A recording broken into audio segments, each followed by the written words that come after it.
हाल ही में चाइना के AI chip market में एक बड़ा बदलाव देखने को मिला है।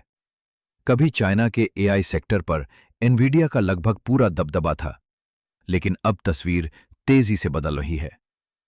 इसकी सबसे बड़ी वजह है अमेरिका के एक्सपोर्ट कंट्रोल्स और चाइना की टेक्नोलॉजी सेल्फ रिलायंस पॉलिसी।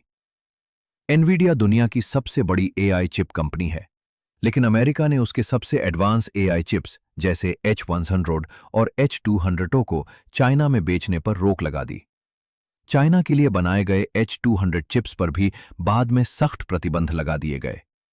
इसका असर यह हुआ कि एनवीडिया की चाइना में बाजार हिस्सेदारी तेजी से गिर गई। यहीं से हुआवे की एंट्री होती है। चाइना सरकार के समर्थन से हुआवे के असेंड 910 बी और असेंड 910 सी एआई चिप्स को अलीबाबा, टेंसेंट और डीप सीक जैसी कंपनियां तेजी से अपनाने लगी हैं। हुआवे का लक्ष्य है कि चाइना पूरी तरह विदेशी एआई चिप्स पर निर्भर न रहे। हालांकि एनवीडिया की सबसे बड़ी ताकत सिर्फ उसके चिप्स नहीं, बल्कि उसका कूडा सॉफ्टवेयर इकोसिस्टम भी है, जिस पर दुनिया के अधिकांश एआई डेवलपर्स काम करते हैं। इसके जवाब में हुआवे अपना कैन प्लेटफॉर्म विकसित कर रही है, ताकि चाइनीज डेवलपर्स घरेलू सिस्टम पर आसानी से एआई मॉडल्स चला सकें।